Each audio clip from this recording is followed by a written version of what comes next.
Hey, welcome back to Daily Flash. I'm Mitch English. It's time for us to visit the Parenthood. If you're a parent of a toddler, you probably struggle with daily battles really over the most simplest things, right? Well, joining us now is parenting expert Katherine Sellery. She has tips on how to turn everyday toddler negotiations into actual valuable life lessons. Katherine, welcome back to Daily Flash. Let's set up the age limit that we're talking about. From 0 to about what age are we talking about with all these negotiations? Usually around, it could be as old as 4, Okay. but yeah, I think you could give yourself a little bit of bandwidth there if you're a parent. Okay. Which you do because some kids never grow up like myself. So I totally get it. I just want to kind of lay out a nice basis of it all. You say there's 4 tips that parents should understand. First off is understanding the why behind the resistance. Yeah. Explain that and how can we overcome that? Yeah, what's really going on beneath the surface is the key here. So that your toddler's pushback and the difficulty you're experiencing because of that is not just about being defiant or, any of those nasty words, but it's really they have the desire for autonomy and control over their world, even though they're little people. So don't shut down those requests with a hard no. Acknowledge their feelings first. Like, I see that you really want to keep playing. I get it. Playing is really fun.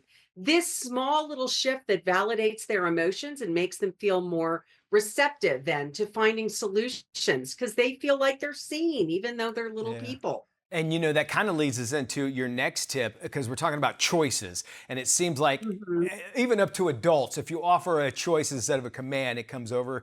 How does that help a child? So kids thrive when they feel like they have some control, and giving choices within limits gives them that choice to choose it. So it shifts out of the power struggle into a win win. So instead of saying, put on your shoes now, or do you want to wear the red shoes or the blue shoes? Do you see the shift Yes, there? big So it's time. just a little simple strategy where it's like we're still talking about shoes, but choose this one or this one. I love that idea. And it makes them feel important. It gives them, like you've given them value. I totally can understand I'm going that. to choose this one. Yeah. Something I'm going through, which negotiations happens all the way to 18, 19, until they're adults even sometimes. But negotiations, it seems like that's all kids want to do. They want to make sure that they're getting something out of it. You say you could turn that into a collaboration? Explain how. Yeah, exactly. So instead of viewing those moments as battles to be won, involve your child in solving the problem together. So if your toddler insists on wearing their pajamas to preschool, instead of saying, absolutely not, you have to change, try, I see you really want to wear your pajamas because they're comfy. I wonder if we can find a comfy outfit that works for school too. That makes sense. This invites them into the solution, giving them a sense of autonomy again, while still guiding them toward an acceptable outcome that's good for both of you. So the kids, if they feel like their input matters, they do become more cooperative and invested in the decision without feeling like the rules are being forced on them. And then you activate the 3 R's again: retaliation, rebellion, and resistance. We never want to activate those. It makes a lot of sense. I think with the negotiations, what do you do? And they're like, you say, hey, all right, you go to bed.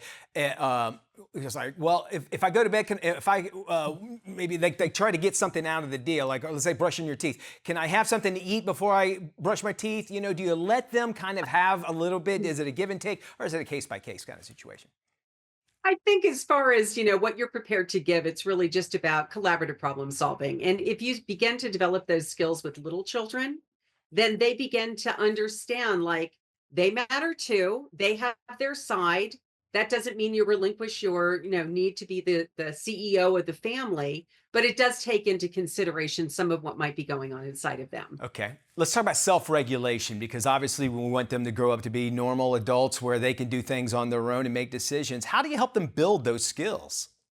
Yeah. So big emotions, big feelings often lead to big meltdowns. I'll agree with So when that. right? I mean, Yeah. so when kids don't feel, heard or seen, they feel unheard and powerless. Okay. When tensions rise, help your kids calm down.